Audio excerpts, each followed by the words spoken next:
어느 나라의 왕이 신하들을 시험하기 위해서 문제를 냈다고 합니다. 정해진 시간 안에 땅에 선을 긋고 돌아오면 그 땅 모든 것을 너희에게 주겠다고 했습니다. 그 대신 그 선을 그을 때 그 이 선과 저 처음과 마지막이 만나야 된다고 했습니다. 시작과 끝이 만나야 된다고 왕이 말했습니다. 신하들은 넓은 땅을 달려가서 땅을 많이 차지하려고 땅을 그려고 욕심을 내어 멀리 달아갔습니다. 그리고 줄을 긋습니다. 더 많은 땅을 넣기 위해서 멀리 줄을 그어댔습니다. 그러나 시간이 지나면서 문제가 생겼습니다. 어떤 이는 너무 멀리 가서 시간을 넘어서 땅을 못 차지했고, 어떤 이는 너무 욕심 때문에 길을 잃어버렸습니다. 그런 나이 많은 재상이 왕 앞에 나타나서 땅 밑에다 아주 동그라미 하나를 딱 그리면서 그 동그라미 안에 자기가 들어가서 하는 말이 이런 말을 합니다. 왕이시여, 제가 서 있는 이 선 밖의 모든 땅을 저는 원합니다. 여러분, 우리도 인생에서 작은 원을 그리고 삽니다. 내 것, 내 자존심, 내 명예, 내 성공, 내 안전. 그러나 그 선 안에 갇혀 있으면 세상은 좁아진다는 것입니다. 그러나 그 선이 깨어질 때 인생이 넓어진다는 것입니다. 성경은 우리에게 놀라운 말씀을 전해주고 있습니다. 하늘의 밀이 땅에 떨어져 죽지 않으면 하늘 그대로 있고 죽으면 많은 열매를 맺느니라. 이 말은 살려고 하면 죽고 죽고자 하면 산다는 것입니다. 우리의 전쟁사에 보면 1597년 임진왜란 중 조선 수군은 거의 전멸 상태에 있었습니다. 그 원인은 바로 실천량 해전 때문입니다. 이 전투에서 조선 수군은 크게 실패하고 배가 거의 모두 파손되고 겨우 12척만 남게 되었습니다. 그때 다시 삼도 수군 통제사로 복귀한 이수신 장군에게 조정에서 이런 명령을 내립니다. 수군을 없애버리고 육군에 합류하라. 그때 이수신 장군은 그 말을 듣지 않고 그런 말을 합니다. 신에게는 아직도 12척의 배가 남아 있습니다. 이수신 장군은 포기를 하지 않았다는 겁니다. 당시 명량해전을 앞두고 이수신 장군은 전투를 앞두고 군사들에게, 사기가 떨어진 군사들에게 이렇게 말합니다. 필사즉생, 필생즉사.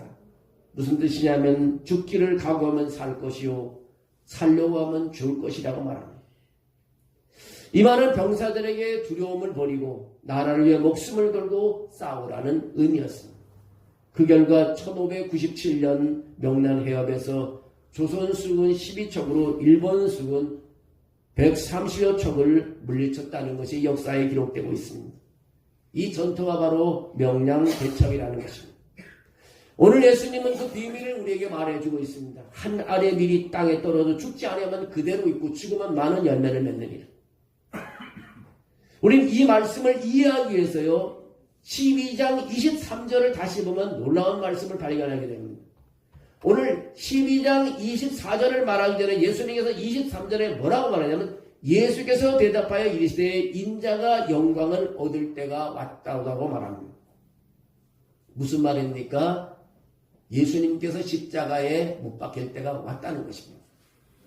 그런 위에 예수님께서 이런 말씀을 하는 것입니다. 한 알의 밀이 땅에 떨어져 죽지 아니하면 한 알 그대로 있고 죽으면 많은 열매를 맺느니라.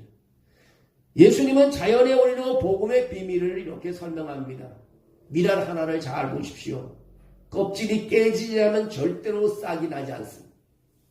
밀알이 살기 위해서는 밀알이 죽어야 합니다. 껍질이 깨져야 합니다.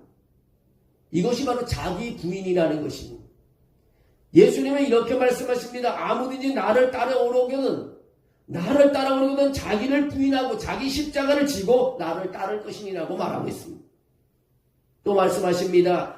자기 생명을 사랑하는 자는 잃어버릴 것이요 이 세상에 자기 생명을 미워하는 자는 영생하도록 보존되리라고 말합니다. 미워한다는 말은 자기 자신을 증오한다는 뜻이 아니라 주님보다 자신을 앞세우지 않는 선택을 말하고 있는 것입니다. 내 주인이 아니라 예수님이 주인 되는 삶으로 살아야 된다는 것입니다.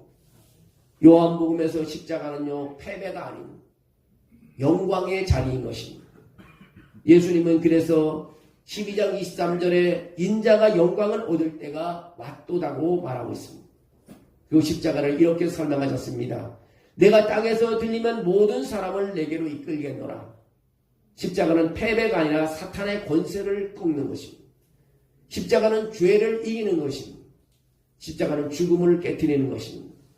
그래서 사도 바울은 로마서 5장 8절에 그런 말씀을 합니다. 우리가 아직 죄인 되었을 때에 그리스도께서 우리를 위하여 죽으심으로 하나님께서 우리에 대한 자기 사랑을 확증하셨느니라고 말하고 있습니다. 예수님은 참된 미랄이셨습니다. 그분이 죽으셨기 때문에 우리가 살게 되었습니다. 여러분, 질병을 가진 사람들 잘 들어보십시오. 이사야 53장 5절에 이렇게 말합니다. 그가 찔림은 우리의 허물 때문이요, 그가 상함은 우리의 죄악 때문이라. 그가 징계를 받음으로 우리가 평안을 누리고, 마지막 구절입니다. 그가 채찍에 맞음으로 우리가 나음을 받았도다. 우리 아픔은 다 예수님께서 가져가셨습니다. 예수를 믿음으로 모든 질병을 사라지는 것입니다. 여의도의 큰 교회에 있었던 조용기 목사님도 폐병으로 거의 죽을 위기에 있을 때 이 마지막 구절 때문에 다시 하나님께서 살려주셨다고 말합니다. 성령이 임할 때요, 하나님의 말씀이 살아날 때 우리는 곤침받고 일어날 수 있습니다. 예수님이 채찍에 맞음으로 우리는 모든 것을 곤침받고 나음을 입었다고 말하고 있습니다. 예수님이 태어나기 전에 700년 전에 이사야 선지자를 통해서 예수님을 우리 위해 십자가에 죽으신다는 것을 예언을 하고 있습니다. 700년 전에. 죄 없인 예수님이 왜 십자가에 달려 죽으셨습니까? 그분은 그분의 사랑으로 우리를 구원하기 위해서인 것입니다. 그래서 요한복음 3장 16절에 그렇게 말하잖아요. 하나님이 세상을 이처럼 사랑하사 독생자를 주셨으니 이는 저를 믿는 자마다 멸망치 않고 영생을 얻게 하려 하심이라고 말합니다. 한국교회의 부흥이 우연히 일어나는 것이 아닙니다. 이 땅에는 수많은 미랄의 피가 뿌려졌습니다. 우리는 복음에 비친 사람들입니다. 지금으로부터 1600년에 1866년 9월 5일 흑암과 사망의 땅이던 조선에 와서 예수 예수 예수를 외치며 성경책을 던져주고 구원의 복음을 전한 사람이 있습니다. 그 사람이 바로 평양 대동강변에 와서 성경책을 던져주고 구원의 복음을 전하다가 조선 강군 박춘권에 의해서 목이 잘려 순교를 당한 토마스 선교사입니다. 목이 잘린 토마스 선교사는 조선 땅에 구원의 복음을 전한 최초의 개신교 선교사입니다. 그 27세의 젊은 선교사였는데 그 나이에 그런 조선 땅에서 복음을 전하고 피를 뿌렸습니다. 그리고 놀라운 일이 일어났습니다. 그를 죽였던 군관 박춘권이 나중에 회개하고 전도자가 되었습니다. 또 한 사람 군관 박영식이 토마스 선교사가 전해준 성경책을 집에 가다 벽지로 사용했는데 그 집이 나중에는 결국 평양 최초의 장대현 교회가 세워지게 됐습니다. 미라는 죽어 사라졌지만 그 열매는 살아있다는 것입니다. 그것이 바로 천만 크리스천들이 예배하는 한국교회가 된 것입니다. 한국교회가 저절로 세워진 것이 아닙니다. 미랄의 피가 뿌려졌기 때문에 그렇습니다. 여러분이 잘 아는 루빈 캐드릭이라는 여자 선교사가 있습니다. 그 여자는 9개월 만에 한국에 와서 순직했습니다. 비록 짧은 기간이지만 이 땅에 갇힌 그녀가 남긴 이야기는 우리의 가슴을 뭉클하게 합니다. 그녀는 미국 텍사스에서 독실한 신앙의 가정에서 태어났습니다. 어릴 때부터 선교사의 열정이 있어서 꿈을 갖고 교회 청년회 회장을 했습니다. 그녀는 1907년 9월 24살의 나이로 텍사스 남감리교에서 파송받아 조선 땅에 왔습니다. 그녀가 부모에게 편지 한 통을 남기고 조선 땅에서 하늘나라로 갔습니다. 아버지, 어머니, 이곳 조선 땅에 오기 전에 집들에 심었던 꽃들이 활짝 피었다는 소식을 들었을 때 하루 종일 집 생각만 했습니다. 내년 봄이 되면 내가 심은 노란 꽃으로 덮여 있겠군요. 아버지, 어머니, 이곳 조선 땅은 참으로 아름다운 곳입니다. 모두들 하나님을 닮은 사람들 같아요. 저는 이 땅에 저의 심장을 심고 싶습니다. 아버지, 어머니, 저는 이 땅에 심장을 심고 싶습니다. 만약 내게 줄 수 있는 1000개의 목숨이 있다면 모두 조선 땅을 위해서 바치겠습니다. 바로 이것은 제가 조선을 향해 가지는 열정이 아니라 하나님께서 조선을 향해 가신 열정이신 것을 알게 되었습니다. 어머님, 아버지 사랑합니다. 그녀는 죽음을 앞두고 자신의 모교인 텍사스 청년들에게 10명씩, 20명씩, 50명씩 조선에 와서 복음을 전하라는 편지를 보냈습니다. 그녀는 1908년 하나님 부르심을 받았고 이때가 꽃다운 나이 25살이었습니다. 그녀의 조선에 대한 사랑을 뒤로하고 시신은 현재 양화진 선교사 무지에 안장되어 있습니다. 여러분, 양화진에 가면 145명의 선교사가 피를 뿌린 이 나라가 한국교회 1000만의 성도를 가지고 있습니다. 그 현재 그 가족까지 400명의 외국 선교사들이 묻혀 있는데 실제로 145명이 이 땅에 와서 가족을 이루며 가족까지 포함해서 400명의 그 사람들이 거기에 묻혀 있습니다. 누군가가 죽었기 때문에 세워진 것입니다. 누구에 의해 복음에 전해졌는지를 우리는 잘 알아야 합니다. 한국교회가 저절로 대형교회가 세워진 것도 아니고 우리가 이처럼 예배할 수 있는 것도 우리를 위해서 누군가 순교한 사람이 있었기 때문입니다. 하늘의 미랄이 된 선교사들의 죽음 때문인 것입니다. 아프리카 선교사 데이비드 리빙스턴이 유명한 일화를 남겼습니다. 1857년 캠브리 대학에서 그 강연을 했는데 자기의 당하는 희생은 제가 이제 소중한 것을 포기하거나 손해보는 것이 아니라고 말합니다. 자기가 그동안 겪었던 고통과 어려움과 희생은 하나님이 자기에게 준 특권이라는 강의를 했습니다. 그는 아프리카의 질병, 고리된 살, 육체적인 고통을 희생으로 보지 않고 창조주 하나님의 일을 대행하는 영광스러운 기회며 특권이라고 보았습니다. 그는 그렇게 말을 합니다. 하나님께 우리가 드리는 것 중에 그 무엇을 희생으로 부를 수 있겠습니까? 그래서 오히려 우리가 받는 거대한 은혜와 특권이라는 것입니다.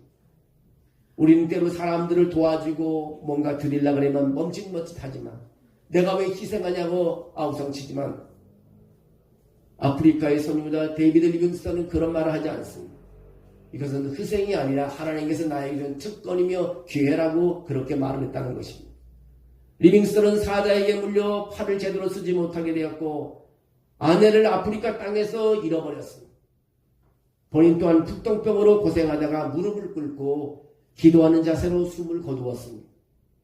사도 바울은 이렇게 말합니다. 현재의 고난은 장차 우리에게 나타날 영광과 비교할 수 없다고 말하고 있습니다. 2차 세계대전에 포화가 지나간 유럽 교회들에게 전해지는 아주 유명한 감동적인 일화가 있습니다. 폭격으로 인해 양손이 잘려나간 예수상에 대한 이야기입니다. 어느 교회에서 폭격으로 손이 부서진 예수상이 있었습니다. 성도들이 의논했습니다. 손을 새로 보수해서 만들어야 한다고 성도들이 말했습니다. 그때 한 성도가 그렇게 말합니다.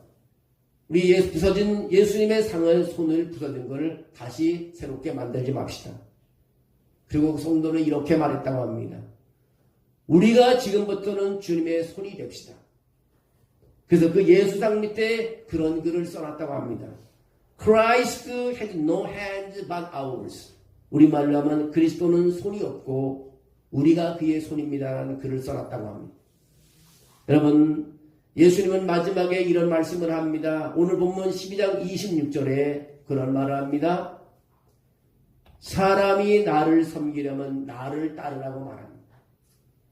나 있는 곳에 나를 섬기는 자도 거기 있으리니 사람이 나를 섬기면 내 아버지께서 그를 귀히 여기시니라. 여러분, 마지막 구절 한번 읽어볼까요? 사람이 나를 섬기면 내 아버지께서 그를 귀히 여기시리라. 여러분, 하나님 앞에 붙잡받는 삶을 살아야 되는 것입니다. 사람이 나를 도와주고 세워줘야 얼마나 세워줄까. 대통령이 나에게 귀한 자리를 줘봐야 오래가지 못합니다.